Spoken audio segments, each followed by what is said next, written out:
Olá pessoal, esse é o primeiro módulo do treinamento on demand de análise e leitura, o otimizador de consulta e plano de execução do SQL Server. Nesse primeiro módulo a gente vai falar um pouco sobre o otimizador de consultas e como analisar e como ler planos de execução no SQL Server, por que o que é importante, por que isso é tão importante. E eu gostaria de começar falando sobre propriamente o otimizador de consultas no SQL. E esse é um dos pontos um pouco interessantes, ou bem interessantes, porque muitas vezes ele é um pouco confuso de se entender, porque os desenvolvedores, principalmente os desenvolvedores, não estão acostumados a trabalhar dessa forma. Como assim dessa forma, Fabiano? Para um banco de dados baseado no modelo relacional matemático, modelo relacional, a gente usa, na maioria deles, a linguagem ANSI SQL.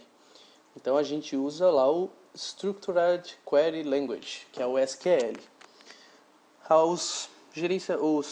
As detentoras do banco de dados, né, as criadoras dos bancos de dados, elas têm algumas modificações em relação ao ANSI SQL. Então, por exemplo, o SQL do SQL Server é o TSQL, né, de Transact SQL. Então tem algumas coisas que foram incluídas nessa linguagem TSQL que não fazem parte do padrão ANSI. Mas é importante mencionar esse padrão ANSI, que é a organização ANSI, organização, e ISO, a organização que controla lá os padrões, né, de desenvolvimento de linguagem. E com essa linguagem para banco de dados, SQL, a gente diz o que a gente quer e não como e onde buscar a informação. Então, por que eu disse que isso é um pouco complexo para os desenvolvedores? Porque os desenvolvedores, nós desenvolvedores, estamos acostumados a, por exemplo, para ler um arquivo, varrer um arquivo texto.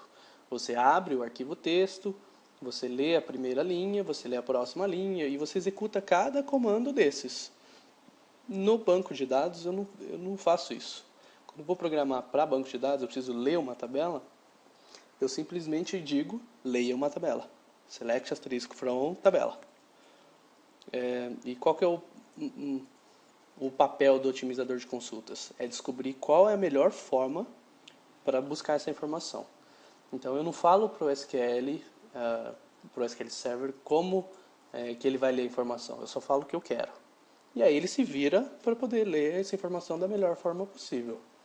Certo? O papel do otimizador de consultas no SQL Server é esse. É descobrir dentro de todas as variáveis possíveis que existe no mundo de otimização de consultas, que é realmente o mundo, qual é a melhor forma para buscar a informação que você está pedindo. Então, para ser um pouco mais claro, digamos que a gente tem que selecionar o endereço de todos os alunos que trabalham de uma classe, que trabalham com informática e são do sexo feminino. Tá legal? Então, na linguagem SQL, eu escreveria algo mais ou menos assim, certo? Tenho lá uma tabelinha chamada alunos classe e eu tenho uma tabela chamada endereço. E aí eu especifico a cláusula de join, né? id_end é igual a id_end. E aí tenho dois filtros. O ramo de atividade vai ter que ser igual a ATI e o sexo igual a feminino. Muito bem. Aí a pergunta é, como que eu poderia interpretar, digamos que a gente faça o papel agora de otimizador de consultas, como que eu poderia executar essa consulta e ir lá nas tabelas para ler essas informações? Então, eu falo para o SQL o que eu quero, e o otimizador de consultas começa a trabalhar para pensar qual é a melhor forma para te retornar esses dados. Tá legal? E aí, fazendo aqui uma analogia com a nossa linguagem, eu teria mais ou menos um pseudocode parecido com isso, certo? E aí, qual que é a ideia? Bom, eu tenho duas tabelas, eu preciso varrer elas para retornar os dados dos alunos e o endereço dele, porém, tem alguns filtros e eu tenho que fazer os joins e por aí vai. Eu teria um pseudocode mais ou menos assim, com dois loops, certo? Então, para cada linha da tabelinha aqui, nesse caso, alunos classe. Legal? Então eu li a primeira linha. E aí eu vou fazer a primeira validação que estava lá no where. Eu só quero continuar se o ramo de atividade for igual a TI. Digamos que sim. Legal? Então eu li a primeira linha. Ramo de atividade é igual a TI. E aí, sexo é igual ao feminino? Digamos que também, sexo é igual ao feminino. E aí agora o que eu preciso fazer? Varrer a tabela de endereço para procurar o endereço correspondente ao aluno que eu estou lendo até agora. Certo? Muito bem, digamos que ele não seja o primeiro, o segundo, o terceiro. Beleza, achei o ID correspondente. Eu retorno essas informações para algum lugar e passo, acaba o for each aqui, acaba esse for each, então eu passo para a próxima linha. Essa é uma das formas de poder retornar esses dados. Agora, lembra que o otimizador de consultas ele precisa pensar qual que é a melhor forma. E aí existem várias possibilidades de retornar a mesma informação, algumas com melhor performance e outras nem tanto. Então, o que eu poderia, por exemplo, fazer para otimizar essa consulta? O que mais que eu poderia ter de alternativa? Vou deixar você pensar um pouquinho. Vamos dar uma olhada no código 2 aqui. Olha só o que eu fiz. Eu simplesmente inverti o filtro que antes estava a ramo de atividade igual a TI aqui em cima por sexo igual a feminino. Por quê? Porque eu sei, por exemplo, que nessa minha classe não tem nenhuma mulher. Concorda que nesse caso, direto, se não tem nenhuma mulher na classe, essa segunda consulta de ramo de atividade igual a TI, eu não executaria? Nunca. Porque esse if aqui é igual a false e eu já saio fora. Então quer dizer que o SQL Server e o otimizador de consultas do SQL leva em consideração a seletividade das colunas que você está especificando o filtro para poder decidir qual que é o melhor caminho para retornar a sua informação? Sim, ele leva em consideração a seletividade. Então, nesse caso aqui, sexo igual a feminino é extremamente seleto, porque vai fazer com que em toda a minha classe eu não retorne nenhuma linha. Então ele executa o filtro mais seletivo primeiro, para evitar executar outros filtros desnecessários. Tá legal? Mas ainda assim eu poderia fazer outra otimização. Qual? Olha só. Vamos supor que a minha tabela de endereços está vazia. Eu não tenho endereço de nenhum aluno. Eu tenho a classe com todos os alunos, mas eu não tenho o endereço deles ainda, porque eu não preenchi, eu não cadastrei. Concorda que, nesse caso, se eu sei que eu não tenho nenhum endereço, e lá na minha consulta eu estava pedindo inner join alunos com endereço, se eu ler primeiro de endereço, eu vou for each endereço, não vai ter nenhuma linha, o que vai acontecer? Acabou o loop, acabou a consulta. Então esse é o papel do otimizador de consultas, é avaliar todas as opções que ele tem para poder gerar um plano de execução melhor possível. Importante mencionar que ele tem várias opções. Fabiano, então quer dizer que ele vai ficar fazendo os testes para sempre?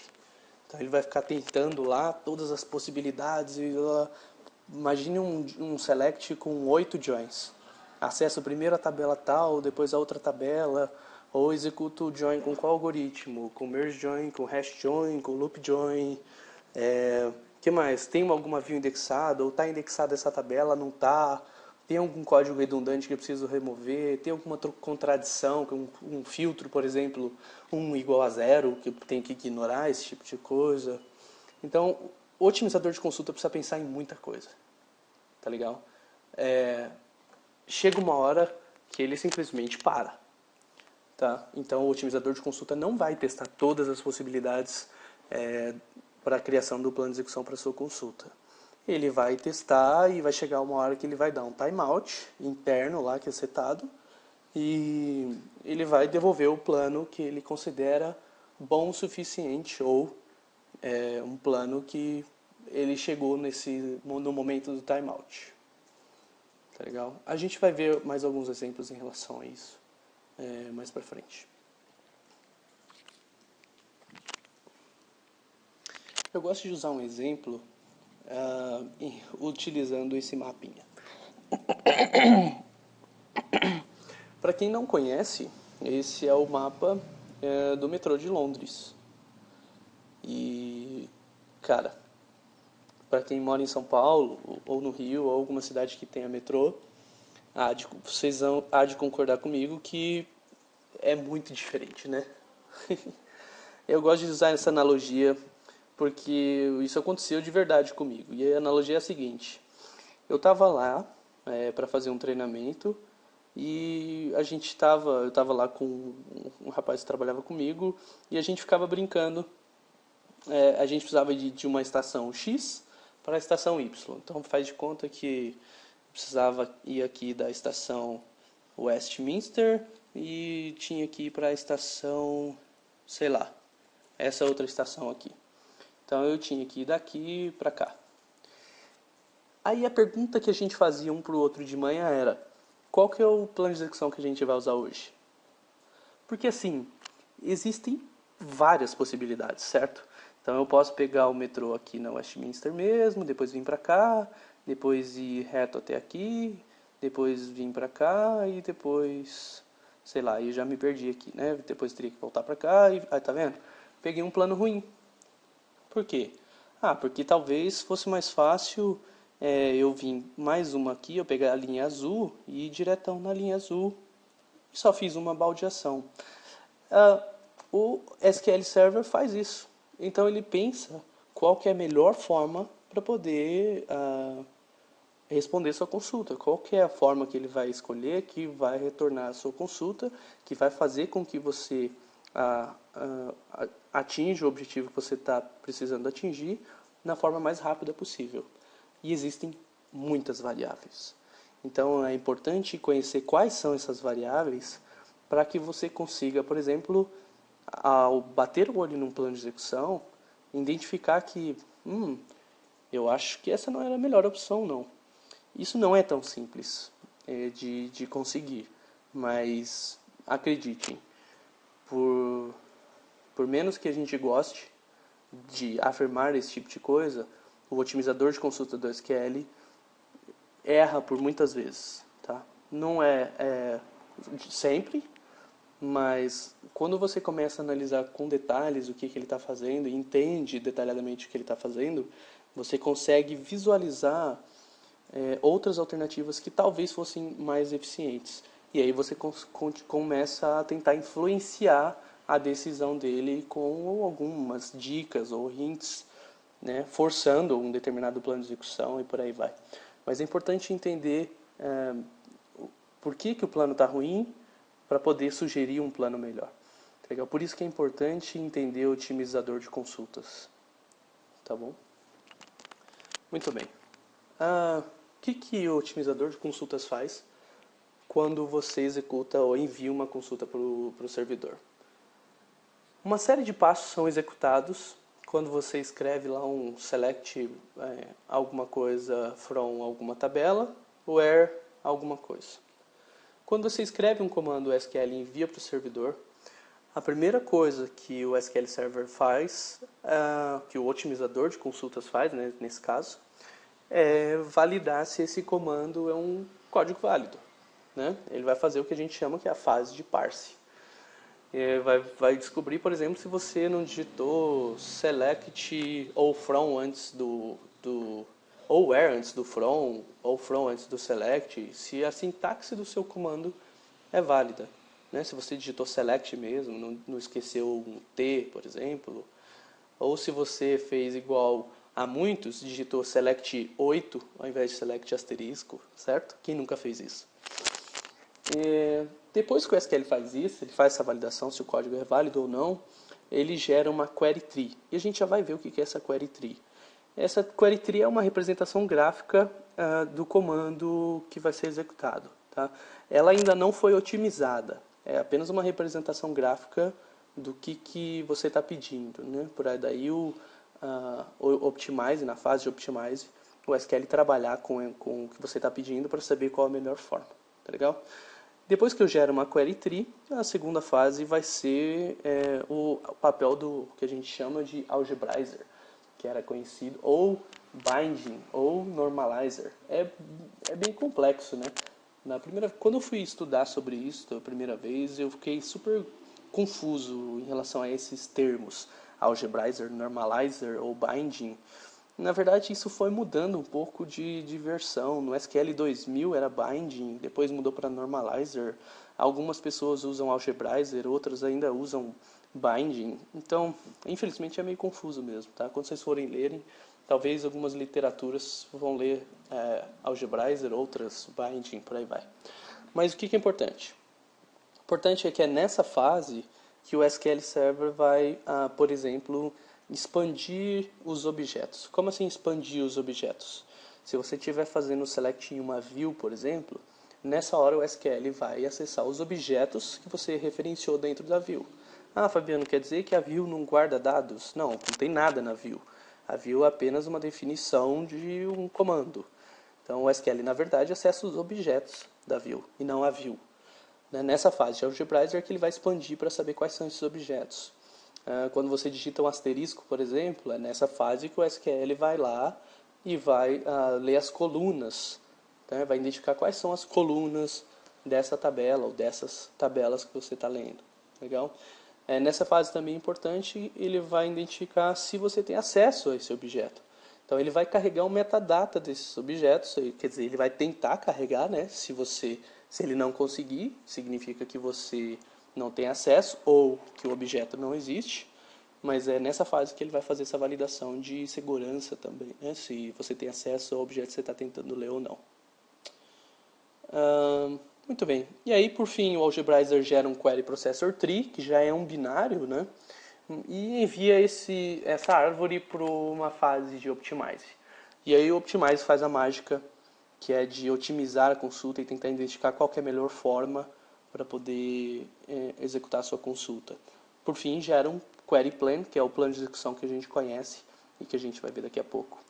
Só um exemplo do que é um query tree gerado logo após a fase do parse lá, né, que eu comentei. Então, digamos que eu tenho essa consultinha aqui do lado e esse select, né? E aí o que eu tenho nesse select? Bom, eu tenho um select na tabela de orders, né? Uma consulta aos dados da tabela de orders, consulta aos dados da tabela de customers, então eu vou precisar ler orders, vou precisar ler customers. Eu tenho aqui, né, um join, certo? Entre essas duas tabelas. Eu tenho um filtro, eu tenho uma agregação, e essa agregação é executada com base em company name. Importante que eu tenha um order by aqui também, dependendo do que eu estou fazendo, do qual agregação que eu estou fazendo, eu vou precisar fazer uma ordenação nesse código. Mas nesse caso aqui eu teria um query tree mais ou menos assim. Eu tenho um get de customers, eu vou precisar ler customers, eu vou precisar ler orders, eu vou precisar fazer um join, e aqui está aqui a cláusula de join, eu vou precisar fazer um filtro, uma agregação, e aí por fim, project é a coluna que eu preciso retornar. Legal? É interessante que nesse caso aqui ele vai retornar company name e value, né? Company name e value.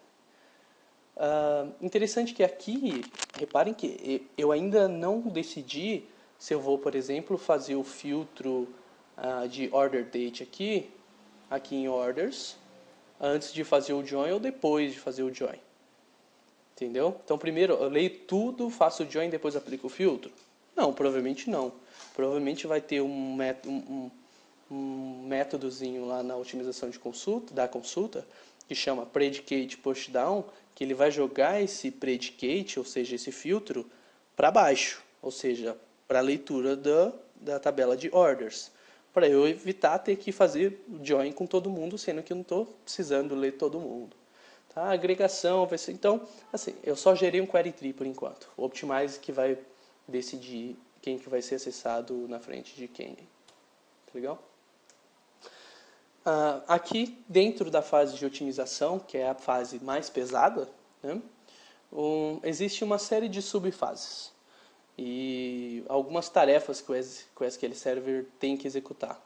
Então, existem algumas otimizações, pequenas otimizações, dentro da fase de otimização, por exemplo, essa chamada simplification, que é uma das primeiras coisas que o SQL tenta fazer com a sua consulta. Ele tenta simplificar a sua consulta. O que é um simplification, Fabiano? Eu acho que eu tenho um exemplo aqui nesse próximo slide, depois a gente volta para lá. Um simplification, por exemplo, nessa fase de simplification, eu consigo identificar contradições, por exemplo. Como assim contradições? Reparem que nessa consulta eu estou pedindo where customer entre 10 e 5. Entre 10 e 5 não existe, nunca. Entre 5 e 10, aí tudo bem. Mas entre 10 e 5 não existe, é uma contradição. É a mesma coisa que eu tivesse escrito aqui, where 1 igual a 0. Where 1 igual a 0 vai ser true quando? Nunca. Então, quantas linhas essa consulta aqui pode retornar? O que ela vai retornar? Ela não vai retornar nada, certo? E aí o que o SQL faz? Nessa fase de simplification, então, cedo na otimização da consulta, logo no comecinho da tentativa de otimizar, ele já identifica, ei, não precisa otimizar nada. Tá? Tem uma contradição, então o que eu vou fazer? Eu vou gerar um plano que não faz nada. É um plano que lê uma área na memória, usando esse operadorzinho constante scan, e acabou a consulta. Tá legal? Depois da fase de simplification, existe ainda alguns planos que a gente chama de planos triviais. E aí vamos voltar aqui, que é a segunda fase, né? É o subfase, é o plano trivial. Um plano trivial é um plano que é trivial para o SQL. O que é um plano trivial? É um plano que ele não tem como pensar, ele não tem alternativas. Então, como assim alternativas? Eu só tenho uma forma de ler essa consulta, ou existe uma forma que é tão trivial que não preciso mais tentar otimizar. Eu já sei que essa forma vai ser a melhor possível. Então, por exemplo, eu declarei uma variável do tipo table aqui, ok? E logo em seguida dei um select. Quais são as opções de plano de execução que o SQL tem para gerar nesse caso? Cara, é 0. É o melhor, é uma. Ele não tem o que fazer, ele não tem opção. Não tem índice, só tem uma coluna, não tem nenhum filtro, nada. Eu estou lendo todas as linhas. Eu simplesmente vou ter que fazer um scan. Eu vou ter que varrer a tabela e acabou. Não tem join, não tem agrupamento, não tem nada. Então isso é o que a gente chama de plano trivial. E existem algumas particularidades em relação ao plano trivial, particularidades do tipo, planos triviais não geram recompilação, ou planos triviais têm um custo muito baixo de serem gerados.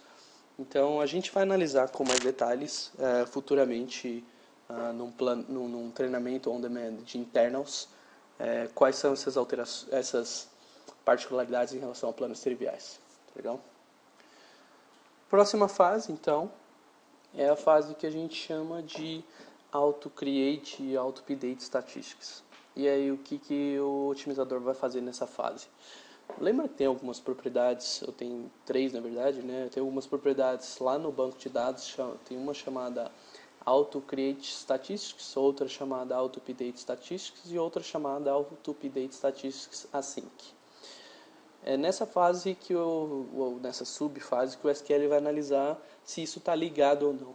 Se o auto-create statistics, por exemplo, estiver ligado, o SQL, né, durante a compilação do plano de execução, ele vai decidir se ele precisa, por exemplo, de uma estatística que está faltando na sua tabela.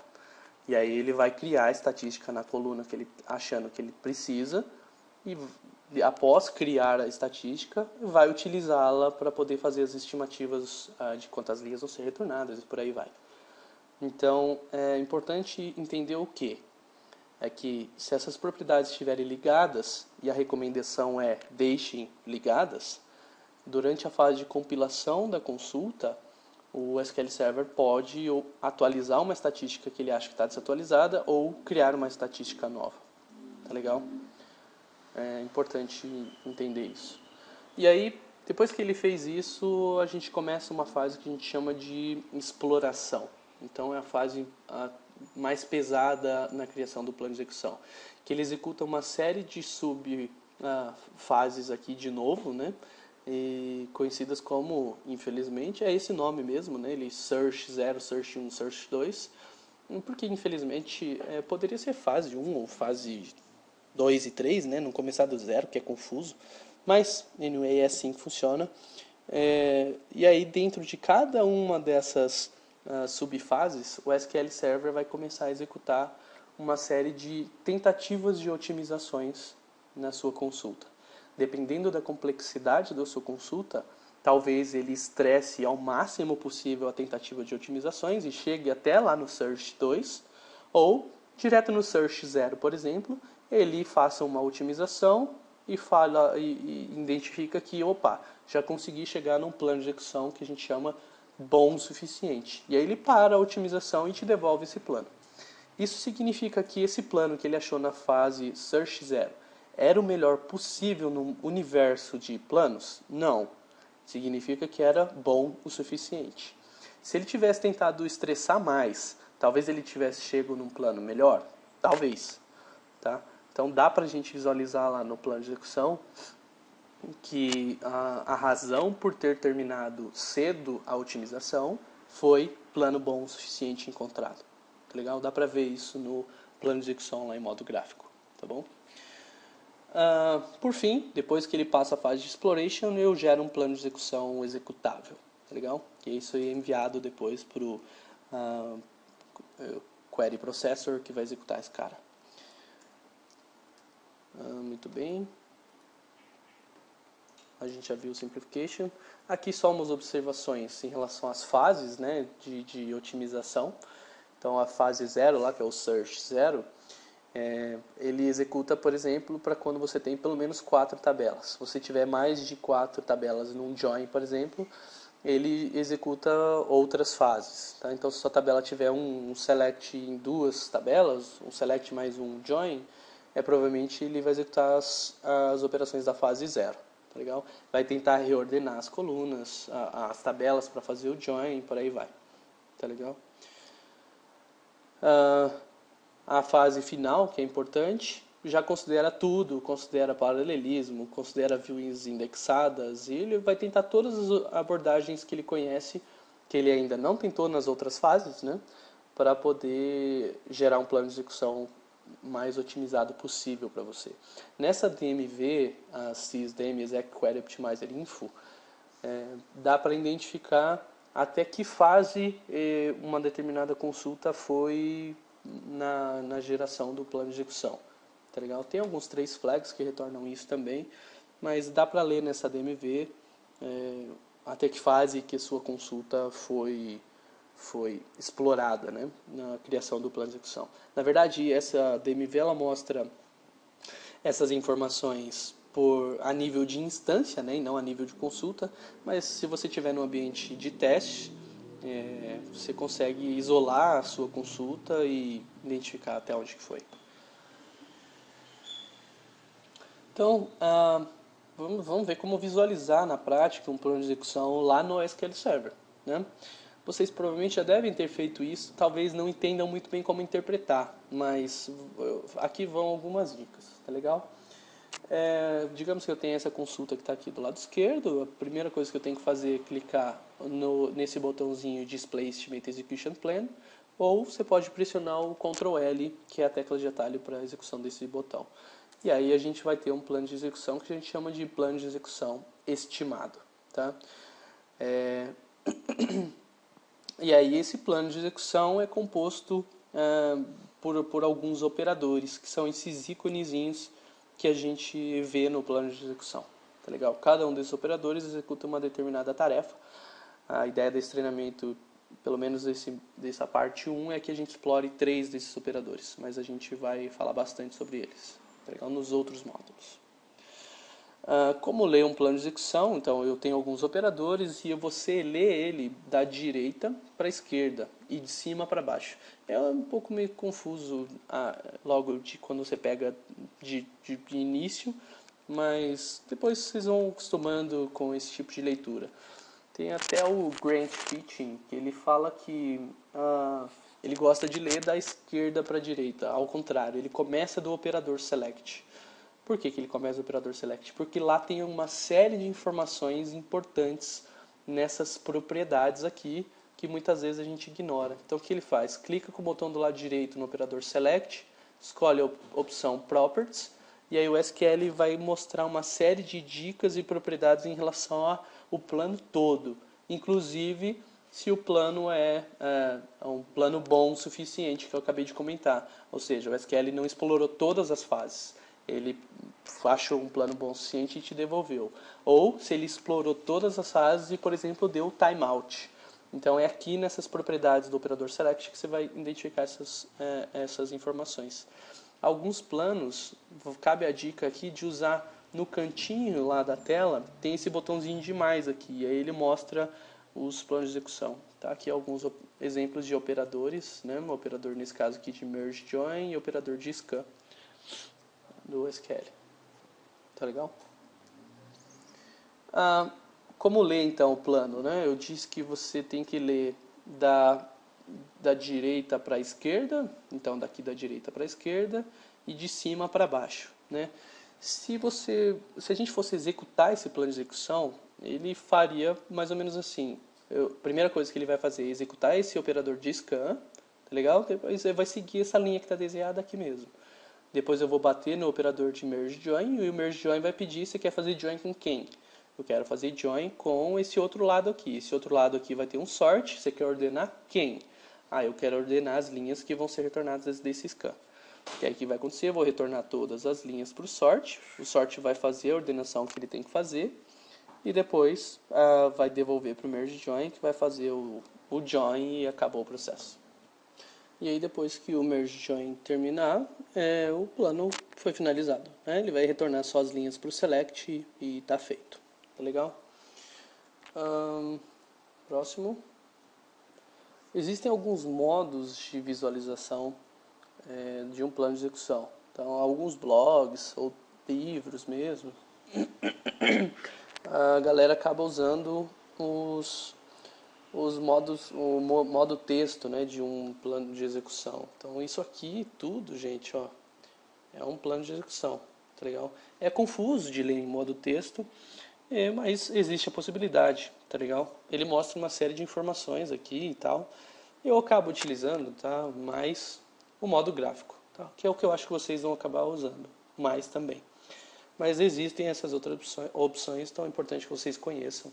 Existe também o modo em XML, que é nada mais nada menos que o modo gráfico codificado, né? O modo gráfico é feito com base no XML, então tudo que você tem no XML você também tem visualizando com modo gráfico.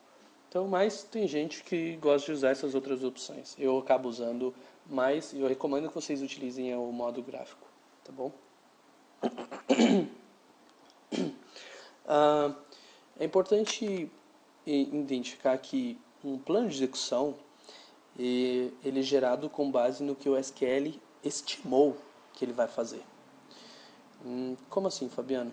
Digamos que eu escreva uma consulta select asterisk from tabela where código igual a 10. E o SQL, como é que ele sabe quantas linhas vão ser retornadas pelo código igual a 10? Porque ele precisa ter essa estimativa para saber qual que é a melhor forma de executar a sua consulta, de retornar os dados que você pediu. Então, com base nessa estimativa da coluna código, nesse caso, que ele vai tomar a decisão do plano que ele vai gerar. Essa estimativa é utilizada com base em uma série de informações. Uma delas, por exemplo, estatísticas. Tá? Futuramente a gente vai falar sobre estatísticas em detalhes, mas as estatísticas contêm informações, por exemplo, da distribuição dos dados, das informações da sua coluna na tabela. Tá legal? E aí, com base no que está lá estimado, ou seja, o SQL não leu a tabela, ele leu só a estatística, ele vai tomar a decisão dele. E essa estimativa pode estar errada. Por que pode estar errada? Pode ser que quando você criou a estatística, passou-se um mês desde que você criou a estatística. E aí o que aconteceu? A tabela já sofreu um monte de insert, um monte de delete, um monte de update, e a informação que está lá na estatística está desatualizada. Então, existe uma diferença entre um plano atual e um plano estimado. E é importante conhecer isso porque, analisando o plano atual, é que a gente, na maioria das vezes, consegue achar erros no otimizador de consulta. Por quê? Porque a gente vai ver que existe uma discrepância muito grande entre a quantidade de linhas que ele achou que ia processar e a quantidade de linhas que na verdade ele processou. Então a gente vai ver isso nos próximos slides, tá legal? Então dá para ver o plano de execução atual no SQL Server Management Studio lá, né? É só ligar uma opçãozinha lá, um íconezinho, ou pressionar Ctrl M. A hora que você executar a consulta, vai aparecer em um dos painéis lá, plano de execução, o plano de execução atual, tá legal? Então aí tem uma combinação do que ele estimou e do que está atual, tá bom? Algumas desvantagens em relação ao plano estimado é que se você, por exemplo, tiver uma tabela temporária, tiver dentro do seu código, que você quer olhar o plano, se tiver a criação de uma tabela temporária e depois um select nessa tabela temporária, ele não vai conseguir gerar o plano estimado. Claro, porque para gerar o plano ele precisa do objeto, e se você ainda não criou o objeto, ele não sabe o que você está lendo, ele vai reclamar falando que a tabela temporária não existe, tá legal? Então, uma procedure muito grande, por exemplo, também é horroroso para analisar o plano de execução estimado, porque gera um plano gigante, que você não sabe muito bem para onde que vai, aí tem uma procedure que é muito grande, com um monte de if, então fica mais complexo, tá legal? E planos que vão usar paralelismo, talvez não fique tão preciso também, ou pode ser que o plano atual fique um pouco diferente do que ele estimou, tá legal? Bom, mas existem alguns cenários que a gente tem que usar o plano de execução estimado, né? Que a gente tem que analisar o plano estimado. Por quê? Imagine que tem uma consulta que demora 1 hora para rodar. Toda hora que você for rodar ou que você precisar analisar o plano, você vai ter que esperar 1 hora para ver o plano atual. E o plano atual ele só mostra depois que rodar a consulta. Então, não compensa, né? Então, aqui só uma diferença em relação ao que eu estava falando, entre o plano estimado, né, e o plano atual. Então reparem que esse plano de baixo aqui é o plano atual e o de cima é o plano estimado. E no atual ele tem a informação de número de linhas que eu estimei que eu ia retornar, o que eu ia processar, e número de linhas que eu atualmente processei. Então tem uma diferença aí, dá para perceber que por que será que ele estimou tão errado assim, né? A estatística estava desatualizada, o que aconteceu? Legal. Então, algumas informações em relação aos operadores, né? A primeira delas é que os operadores, que são esses íconezinhos, né, que são exibidos nos planos de execução, também podem ser conhecidos como ou operators, que é o que normalmente eu chamo, ou iterators. Então é a mesma coisa, tá legal? Então, de novo, nas literaturas talvez vocês encontrem referências em relação a iterators. É a mesma coisa que operadores, que operators, tá bom? É importante entender que existem algumas operações lógicas e algumas operações físicas. O que a gente vê nos ícones são operações físicas, tá legal? Então, por exemplo, o que é uma operação lógica? Uma operação lógica de um operador é a tarefa que ele vai realizar. Por exemplo, eu vou realizar uma agregação. Então, eu tenho lá um operador que realiza uma agregação. Então, mas fisicamente essa agregação está sendo executada como? Com qual algoritmo de agregação? Está fazendo um hash match ou está usando um string aggregate? Então, a operação lógica é de agregação, mas a operação física pode ser diferente. Tá legal? Dá para ver isso nos operadores novamente. Só para o mouse em cima deles e aí você vai ver lá nas dicas operação lógica e operação física. É simples assim, tá bom? Algumas particularidades interessantes também é que existem alguns operadores que são operadores que a gente chama de operadores do tipo non-blocking e operadores do tipo blocking, ou também conhecidos como stop and go. Qual que é a diferença entre eles?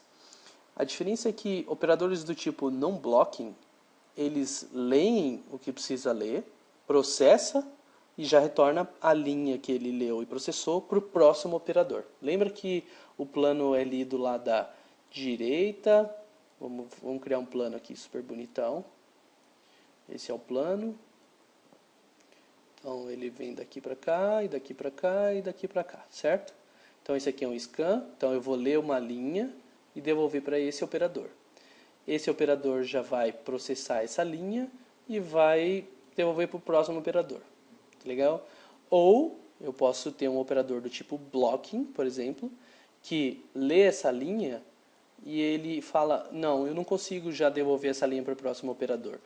Para eu fazer o que eu tenho que fazer, por exemplo, uma ordenação, eu preciso ler todas as linhas. Aí então ele é um operador do tipo blocking. Por quê? Porque ele para quando chega aqui.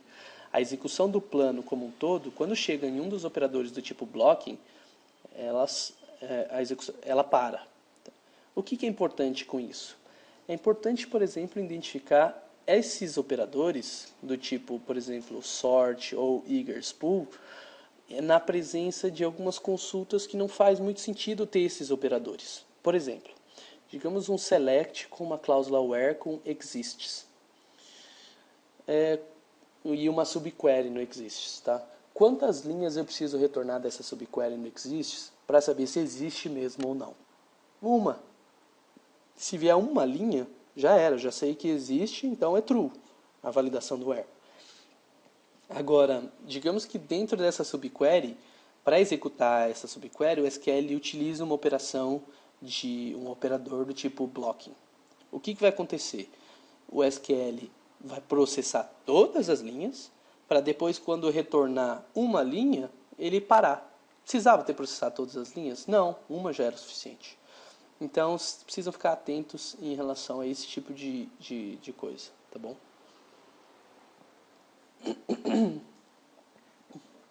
Está aqui um exemplo das propriedades, várias propriedades que existem em relação aos operadores. Então, as propriedades são as nossas amigas, então tem muita informação importante aqui, tá bom? Então vamos olhar isso com cuidado, com calma. Alguns valores exibidos nas propriedades são um pouco confusos. Por exemplo, o custo de um operador é o custo pro otimizador para executar uma determinada operação. E é um número meio maluco, 0 ponto, blá blá blá. A gente vai ver no próximo slide por que é esse número. Mas eu tenho também, por exemplo, o custo separado por quanto de CPU que eu vou gastar para executar essa operação, quanto de I/O que eu vou gastar para executar essa operação. Então, qual que é o tamanho da linha, quantas linhas estimadas eu vou processar. Essas informações são importantes. Esse número de custo, que é o que está aqui embaixo, é um número interessante. É um custo, é o que esse 0, alguma coisa? É quanto tempo o SQL vai gastar para executar? Era tempo na máquina desse carinha que chama Nick. Ok? Qual que é a história? A história é que esse Nick foi responsável por criar um benchmarking de todas as operações que poderiam ser executadas pelos operadores de plano de execução. E aí ele definiu quanto tempo ele gastaria para executar uma determinada operação. O problema é que esse tempo foi com base na máquina dele, na época que ele criou isso lá para o SQL Server 7.0. E isso continua até hoje. Tá legal? Então, o que demorava 1 segundo para rodar na máquina dele, na nossa demora 0,00000. Tá legal? Então, era tempo. A gente consegue, Fabiano, pensar então ainda com esse número em relação a tempo? Quanto tempo eu vou gastar? Não, tá? Por que me importa isso então, Fabiano? Importa que quanto menor tiver esse número, melhor. Se tiver 0,005 e você conseguir fazer alguma alteração na consulta para diminuir para 0,003, na teoria, você teve um ganho de performance. Tá legal? Fica aí a historinha. Interessante conhecer dessa história. Algumas dicas em relação a plano de execução. A primeira delas é em relação a setas. Uma das primeiras coisas que eu faço quando eu gero um plano de execução é olhar na onde do plano de execução que eu tenho uma seta muito grossa. Por que uma seta muito grossa? Porque essas setinhas, elas mostram quantas linhas eu estou processando de uma operação ou de um operador para o outro. Então, desse scan para esse string aggregate, eu tenho uma seta muito grossa. Isso significa que provavelmente muitas linhas estão sendo processadas. Então, repare que do string aggregate para o operador de paralelismo, a seta é bem fininha. Então, se você viu uma linha muito grossa numa consulta que deveria retornar, por exemplo, 10 linhas, tem alguma coisa errada. Porque significa que daqui para cá o SQL está processando um monte de coisa para acabar retornando no final das contas 10 linhas. Então, a pergunta que eu me faço é por que raios que o SQL está processando tudo isso de linhas entre essas operações? Será que ele não deveria estar aplicando um filtro aqui e acabou aplicando depois? E aí você vai analisar melhor. Tá legal? E o mais interessante em relação às setas é analisar o plano de execução atual. Por quê? Porque o plano de execução atual ele mostra a grossura da seta com base nas linhas atuais processadas pela consulta. Então, e aí a gente consegue identificar, por exemplo, absurdos do tipo, era para estimei que eu ia processar esses zilhões aqui de linhas e acabei processando só 286. Então, você consegue identificar que existe uma estimativa bem equivocada, tá legal? E aí você vai analisar com mais detalhe para identificar o que aconteceu, que o SQL achou que ia processar tudo isso de linha. Na verdade, tem aqui, tem até o Estimated Data Size, né? Tudo isso de terabytes aqui. E na verdade ele processou bem menos. Tá? O que aconteceu que ele estimou tão errado assim? A estatística será que está desatualizada? Ou ele chutou quantas linhas seriam retornadas? Eu estou usando uma variável local lá, por exemplo, uma variável auxiliar, e ele não conseguiu fazer estimativa dessa variável. Eu estou usando uma expressão ou uma conversão que impediu que ele conseguisse fazer uma estimativa mais precisa. Então, aí a gente vai olhar com mais detalhes essas particularidades. Tá bom? Uma outra dica que eu gosto de passar para o pessoal, que é muito útil, que eu uso todos os dias, é comparar os planos de execução. Se você tiver duas consultas no Management Studio lá, selecionar as duas e pressionar Ctrl L, o SQL Server vai mostrar um plano de execução que a gente chama de o custo em relação ao batch total. Então, o custo dessa consulta em relação a todo o batch, ou seja, as duas consultas, é de apenas 21%. Então, o que eu faço? Se eu tenho uma consulta que eu preciso otimizar, eu deixo uma versão original dela, copio e colo logo abaixo e faço algumas alterações no código de baixo. Depois eu seleciono os dois, pressiono Ctrl L e identifico se o plano de execução que ele gerou para a consulta de baixo foi melhor do que o plano de execução de cima. Então, se eu tiver um custo menor, significa que eu tive um ganho. Tá? Então, essa comparação entre os planos de execução é bem interessante, é muito prático isso. Tá bom? Então, esse custo, que é esse que está em vermelhinho aqui, que é um percentual em relação ao batch. Tá legal? Da mesma forma, existe aqui no plano de execução o custo do operador. Tá vendo que tem um custo aqui, ó? Então, qual a operação desse plano aqui inteiro que tem um custo mais alto? É essa operação aqui de Clustered Index Seek, que tem um custo de 96% no total da consulta. Então, é outra coisa que a gente consegue bater o olho e identificar, esse Seek aqui está gastando muito na execução do plano de execução. Então, o que eu posso fazer para melhorar esse Seek aqui? Vamos criar um outro índice? O que eu faço? Tá legal? Alguns planos muito grandes são bem difíceis de ler, tá legal? Então, uma dica é usar, lembra, aquele íconezinho que eu comentei que fica aqui embaixo, mais ou menos, tá? Então, quando você clica nele, ele abre essa janelinha aqui para você conseguir navegar pelo plano. Aqui eu estou navegando por um plano que eu estou visualizando só essa área aqui do plano, né? Então, eu consigo movendo aqui, visualizando o plano. É chato mesmo visualizar alguns códigos, mas a gente sabe que na realidade a gente tem códigos bem grandes por aí. Então, e assim como existem alguns planos difíceis e legíveis, uma outra dica para trabalhar com eles é usar lá o Profiler ou ligar o plano de execução atual.